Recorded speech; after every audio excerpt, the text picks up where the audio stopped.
Bonjour Monsieur le Ministre. Bonjour Demis. Asseyez-vous, je vous en prie. Nous allons pour ce dernier panel. In this last panel, we will look at the issues concerning the champions, AI champions. English. So Demis, my very first question will be for you and will be relatively simple. As many of us are not that familiar with DeepMind, can you just take a second to briefly introduce yourself and your company? Sure.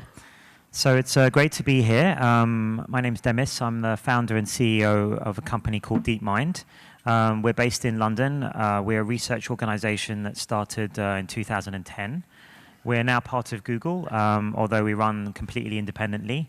And we research neuroscience-inspired artificial intelligence.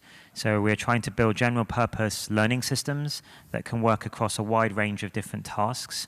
And we often use simulations and games to test out our AI algorithms. But eventually, we'd like to apply it to all sorts of real-world problems. So we have seen earlier today that AI will have a direct impact on us all. But how will it affect our economies, our companies, our jobs, and more broadly, our society? We may discuss that, and we have some answers. Demis, what motivates you to work on AI? What do you hope DeepMind will achieve in the next 10 years? And how will this impact the economy in your view? So actually, what motivates me to spend my whole career on building AI is actually quite simple. So when I was at school, my favorite subject was physics. And I've always been really interested in the big questions about the universe. So, you know, what is life? What's the meaning of it? Why we're here? Consciousness? All these big questions. And generally speaking, if you're interested in those things, you go into physics, cosmology, or particle physics. And I used to read a lot about my scientific heroes, physics heroes, people like Richard Feynman, and their books they wrote about their quest for finding grand unified theories of physics, these kinds of things. And I realized quite early that there were, you know, even the top physicists were struggling with some of these questions, some of the complexities of the world and the nature of reality. And so it felt to me like it might be better to try and build something like artificial intelligence that would serve as a very smart tool that could augment our abilities as scientists and experts. And we could use that AI to help us make breakthroughs more quickly in areas of science and medicine. And those are the two things that still motivate me now.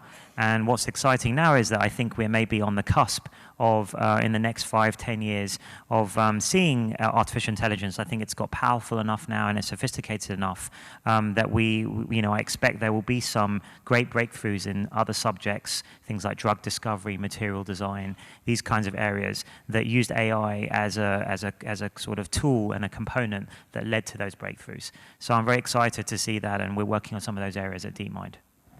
Thank you. So it's very clear that AI will transform economic fundamentals, and at McKinsey we have analyzed that, and we've analyzed several use cases, and in our report that was issued in last June, actually in June 2017. I will just share with you a few of these use cases if it works. It doesn't. No? It should be working, right? Yes, it is. Wonderful. So these are real impact for businesses, and they are real use cases. So this is things that we have done at McKinsey and that are a bit disguised, so that you have the real numbers without the name of the client, obviously. So some retailers have managed to increase their sales by using machine learning and computer vision by 30%. Manufacturers have improved production time by 30% using robotics and machine learning. In electricity, with electricity utility, we have identified potential savings in main part of the cases of 10% using, again, machine learning, which is a bit underpinning AI in general. And similarly, we have seen savings of more than 10% in global healthcare costs working with a government in a developed country. So there are substantial results, very concrete one, and as we have gone through these three panels, very, very practical now available for companies. But only a few companies have really considered AI as a key priority in their business. We have interviewed last year 3,000 companies, 14 countries, 10 sectors. And the only first question was, are you aware about AI? Do you know what it is? And then we interviewed them. And within these people who are supposed to be aware about AI, only 20% of them are serious adopters. So they've put AI at the center of their business. Then you have like 40% of the guys that are not that have begun experimenting, and 40% that are just not considering it, that are contemplators vis-à-vis the AI phenomenon. So, Mr. Minister, how do you see AI changing the mechanism of our economy and society? Where do you see French firms, French companies in their AI adoptions, and how can we foster it? I have the same question in French. Monsieur le Ministre, selon vous, comment l'intelligence artificielle... So, Minister, how will AI change the mechanisms of our economy? And do you think French companies will adopt AI? And how can we enhance and boost that? This is not a very easy situation to be in face-à-face with Demis, the creator of DeepMind, one of the most efficient technology. So if there is anybody in the room that wants to take my seat and to be the Minister of Finance for a few minutes, he is most welcome. Thank you for being here, Demis. It is a great honor to have that discussion with you. I will switch to French pour vous dire à quel point... Let me now speak in French. And let me say to all of you that we all realize that AI is moving so fast. It's going to transform our economy. It's going to transform job opportunities very rapidly. And in the case of France, we shouldn't make the same mistakes as we did with robotics, where we are really lagging behind. And the French realized or thought that if there were more robots, we'd have fewer jobs. And therefore, as a result of that, the three countries, the United States, South Korea, and Germany, who have the most number of robots, have also the lowest unemployment rates. And I think for IA, the challenge is the same. Of course, there will be some jobs that will disappear, but I'm sure that countries that lead in the area of AI will also be countries that will be the most competitive, economically speaking, and will have the best results from a job creation point of view. So what are the challenges? First of all, in the area of education. Education, education, education, education. I see someone there smiling in the first row. We talked about this yesterday evening. It's not that you convinced me. I was convinced from the very outset that is indispensable. But perhaps you added to my conviction and my deep beliefs. Education, we're in the Collège de France, so obviously education here is absolutely worshipped, and we agree that this is really important. Secondly, development in our companies is also important. I hope that AI will not be just reserved for the quoted companies or the large companies. It should really go down to every level, all companies at all levels. And this is what BPI and other public bodies are doing. This is what we want to develop, that AI should really be accessible to all levels of corporations and companies. Thirdly, in the area of research, and I think we've talked about this. We've really gone into this head on, because here, once again, we were lagging behind the United States and China. And another area concerns regulations. And I think it's really important that we discuss regulatory issues. It's not merely because we're in France, but it's also because I think that AI, apart from technical issues, education, training, and SME participation, also raises regulatory issues. What are the points of AI? What are the goals that we've set? What are the general public well-being that we wish to promote through AI? We must talk about that. Let's move to the second part of the discussion around the financing of the ecosystem. So maybe another nice McKinsey slide. Europe as a whole is investing 3 times less than Asia. You just mentioned it, Mr. Minister. 5 times less than North America, with only like $3-4 billion invested in 2016. Thus, we are at risk of creating a major imbalance for tomorrow. So first, I'll ask Demis. Demis, how hard it is to build a science-based business in Europe? Yeah, so it's when we started in 2010, actually, AI, it's hard to remember, it's only 8 years ago now, but AI was not very fashionable, not like it is today. So it was actually very difficult to raise any money to do a research organization on AI in the industrial sector. So that was pretty tricky. But that's changed now, which is great. And there's a lot of funding for research-based organizations. I think the challenge that you have is if there's no clear business model, I think from the beginning, even if you're working on very revolutionary technology, it can be hard to convince investors when they're going to get a return on their investment. So I think this is something that the US does better, and why we actually, even though we were based in the UK and we fly the flag for European research, we actually got most of our initial investment from the US, from Silicon Valley. And we found one of the advantages was that they have a much higher tolerance for risk, and they think more long term. So instead of, at the time, UK-based investors maybe would be thinking about 3-year time horizon, 4-year time horizon, and maybe a good result would be a 10x return. That would be a very good result. We found that ambitious US investors would be thinking more like a 10-year horizon, 15-year horizon, but they would be thinking about a 100x return, 1000x return result. And I think that's that appetite for risk and also that ambition is the thing that we were lacking a little bit in Europe, because we have the talent. We have the top universities all around here in Paris, but also in the UK, in Cambridge, Oxford, UCL, the places I studied. And I always knew that there was the talent and the raw materials, if you like, to build really great science-based companies and deep technology companies. But actually, I think what we were sort of lacking was potentially the leadership and the ambition, and also the investment. But I think that's changing now rapidly. But DeepMind has been bought by Google in 2014. Yes. So finally, is being bought by Silicon Valley firm the best possible outcome for a European startup?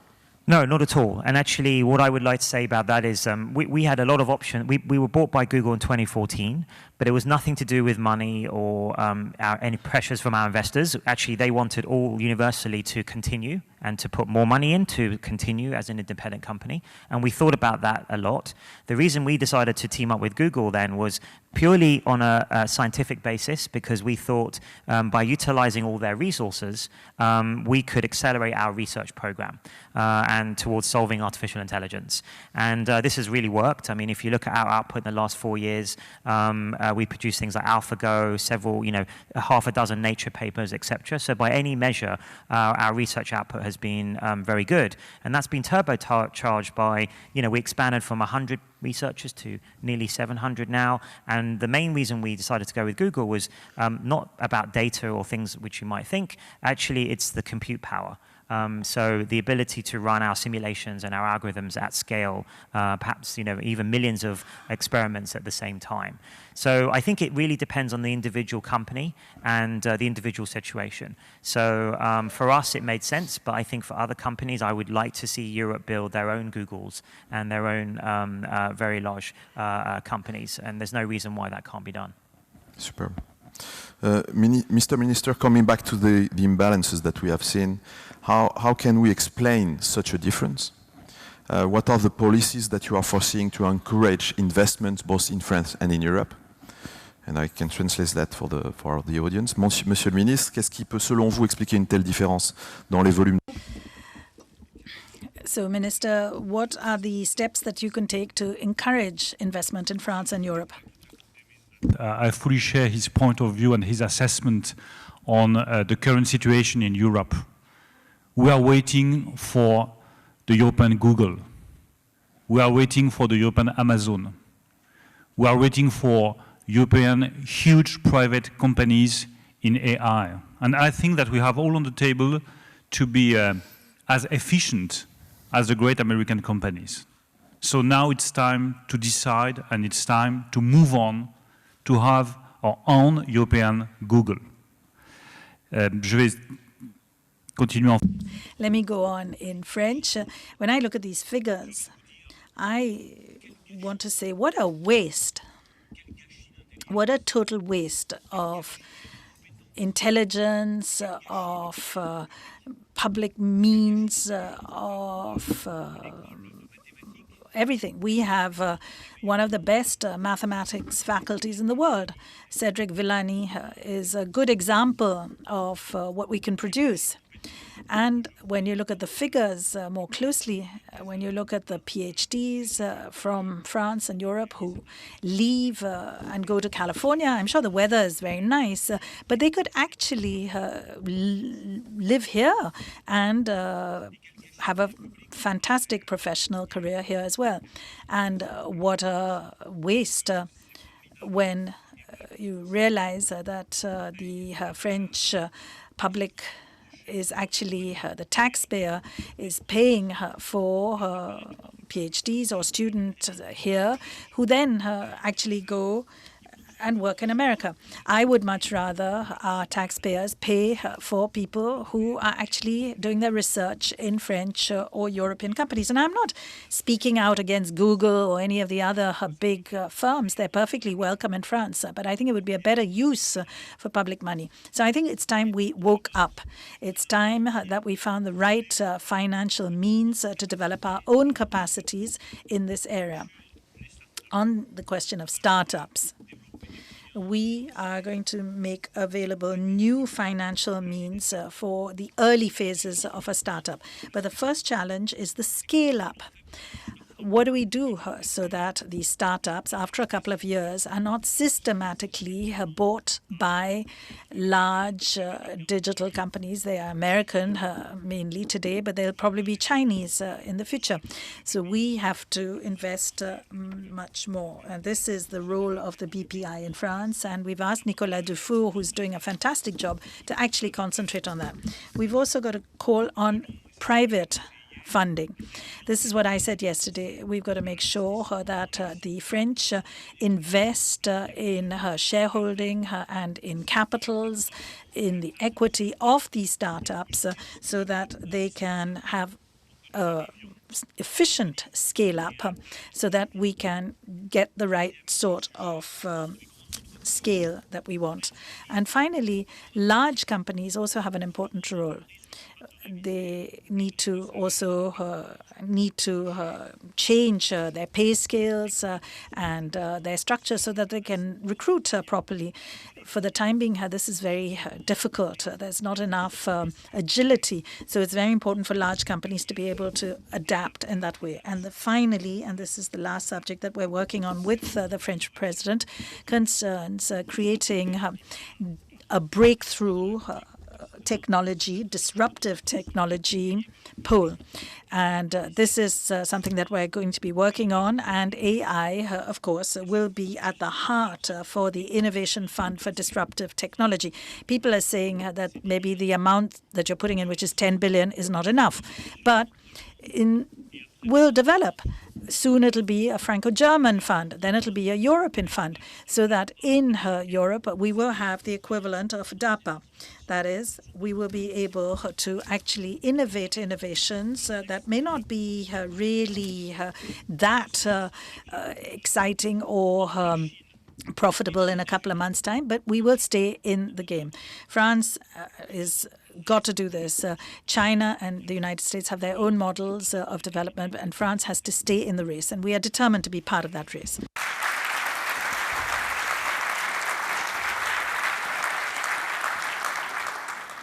Super. No, but really, sorry.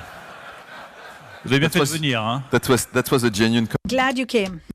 I think that with Demis we will create our own company, a European one. Yeah. And it will be a very efficient one, you will see. That's a good transition. Thank you so much, Mr. Minister. We're going to talk about French attractiveness for AI players. And I will ask Demis again. You've tackled that a bit earlier, but DeepMind is obviously based in the UK. Why did you choose to have your headquarters in Europe instead of relocating to Silicon Valley? Yeah, this is quite a good question, actually, and we were asked many times to relocate to Silicon Valley. First time was when we first started. Actually, our initial investor had never invested outside of Silicon Valley and believed only deep technology companies could only be done there. But I was passionate from the beginning that to prove actually that deep technology companies and science-based companies can be successful in Europe. And I think it's really important, actually, and many speakers this morning talked about the design of AI. And, you know, AI is this technology which will be capable of learning things on its own and so on, but it will have an imprint of the designer's ethics and ethos in the architecture. It's unavoidable that that will be the case. And I think it's really important for Europe to bring their values to the table and have their say on the global stage. You know, I think there are a lot of great European values, especially to do with the humanities and the social sciences and socialism in general, that I think are going to be very important when we talk about sharing the benefits of these new technologies if they create a lot more productivity widely amongst everybody, the whole population, and for the benefit of everyone. And I think Europe, and especially places like France, have always been at the forefront of that kind of equality thinking. And I think we need that represented in our technologies. And the fact of the matter is that, you know, technology develops very quickly, it's global. So to have a seat at the table, you know, when we're talking earlier about having a say and influence over the ethics, I think you need to also be at the forefront of the technology itself, so that your voice is actually listened to and taken into account. That sort of gives you some authority to then speak about the application issues and the ethical issues. And so I've always been passionate about that, and that's why we're, you know, in the UK. And now, you know, I'm delighted to be opening our research office in Paris. You know, we have we have many French scientists at DeepMind, and one of our most senior, Rémi Munoz, who is also Professor at INRIA, wanted to move back to Paris and contribute back to the ecosystem here. And we thought it was perfect timing with the president's and government's new effort into promoting AI to come over here and to make much deeper links with the academic community and the business community here, and to help this new episode and to thrive, AI to thrive here in Paris and the wider France. So this is an exciting news, I think.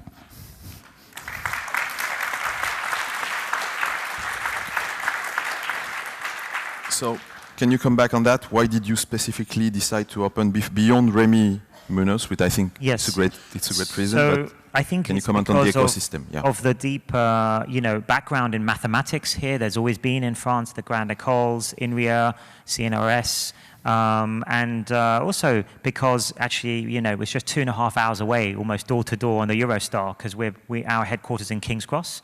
So in fact, there's actually very close connection, even physically, between the two offices. So we're very excited about that. Super. Mr. Minister, any reaction on this announcement? And more broadly, I would like to hear you on how could France boost its attractiveness for foreign investment and players, especially in AI?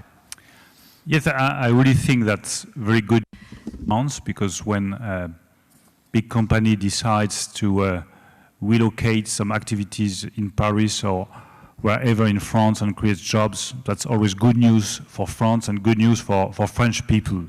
I think that the key issues are three. The first question, to reinforce the level of attractiveness of France, is the level of education. And once again, I'm underlining that point because I'm deeply convinced that the level of education is key. We have a deep background in mathematics, as Demis said. That's a huge advantage for France, but we could maybe reinforce a little bit more that level of education to be more attractive. The second key issue is the level of taxation. And I would like to come back to the decision that we have taken with the President and the Prime Minister at the end of 2017. The total overhaul of the French taxation system is a way of reinforcing strongly the attractiveness of France. We have decided to reduce the level of corporate tax by 33.3% to 25% by 2022. We have introduced a flat tax of 30% on the capital interest. That's, I think, decisions that should really improve the level of attractiveness of France. And the third and last point is, of course, the level of investment. Once again, I would like to insist on the necessity of having more investment on new technologies, especially in AI, not only at the French level, but also at the European level. And we should always bear in mind that what is at stake with AI is not only a question of jobs, not only a question of technologies, not only a question of growth. What is at stake is the kind of capitalism and the kind of economy in which we want to live and in which we want our children to live. There is also a question of values, a question of ethics, a question of society. The Chinese, the American are defining a model of capitalism and a model of society. And I really think that the responsibility of European nations is to decide in what kind of society they want to live, what kind of capitalism they want, what kind of growth they want. We want an inclusive growth. We want to take care of all the people, not only the richest one. We want to have everybody taking advantage of those new technologies. And if we want to be able to build that kind of solidarity, of a new society based on more solidarity, we have to win the race of technologies and AI. Thank you.